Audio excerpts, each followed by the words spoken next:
The BMW 7 Series has always been one of, if not the best in terms of driving in the luxury limousine market. It's undergone a bit of a facelift to further aid its appeal to those that buy these success statements. Before we see what those changes are, let's take a look at the visual upgrades.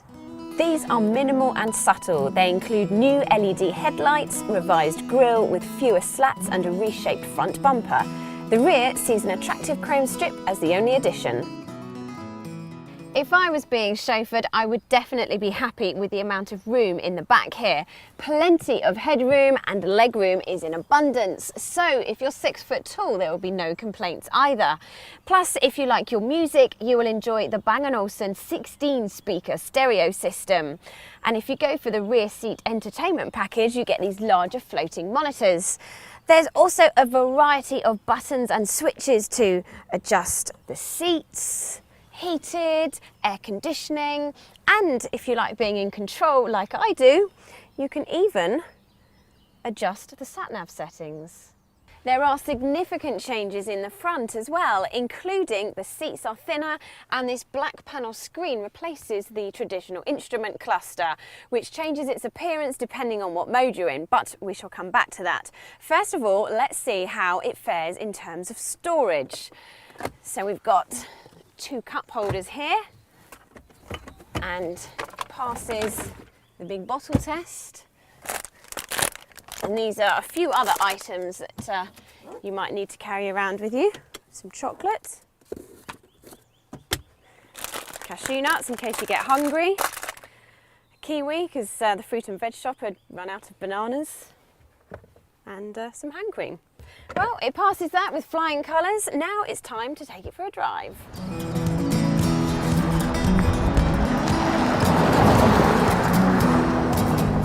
BMW have heavily revised the engine range. You can still get the flagship model 6-litre V12, however today we are in the active Hybrid 7, which teams up a 6-cylinder petrol engine with a 54 brake horsepower electric motor, resulting in a total brake horsepower of 349 and making it more efficient than the lesser powered 740i. If it's low emissions that you're after, then you will be impressed with the modestly powered 730D, because that emits just 148 grams per kilometre of CO2, which is the best in class, and does 50.4 miles to the gallon. Thanks to extra soundproofing, self-levelling rear suspension and a competent 8-speed automatic gearbox, the BMW 7 Series feels upmarket, as it should do. Back to that screen I mentioned earlier, it changes its appearance depending on what driving mode you're in. So if you put it into Eco Pro, it turns blue and your rev counter turns into an efficiency dial. Change into comfort and then we'll go for sport and it livens up with some red and it shows the current gear and the speedo most prominently. It really does handle and drive well for a car this size. Even the electronic power steering doesn't feel too fake. However, that does bring me on to its negative points. This steering wheel is not special and it looks about the same as the one you'd get in a BMW 1 Series. And as for that good handling, well, there is a trade-off because even in comfort mode, it still isn't as relaxing as a Mercedes S-Class, nor is the interior as posh.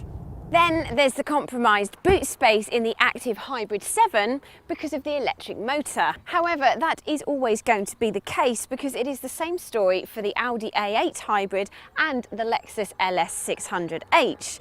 If you don't have that electric motor there, the boot is actually very large. And did you see how I opened it? Just on the key fob, and I can close it just like that. So it has redeemed itself then. It is the best driving luxury saloon car on the market today, boasting sporting excellence, as BMW put it. And I agree with them. If low emissions is the #1 priority, then it looks like a rather attractive option.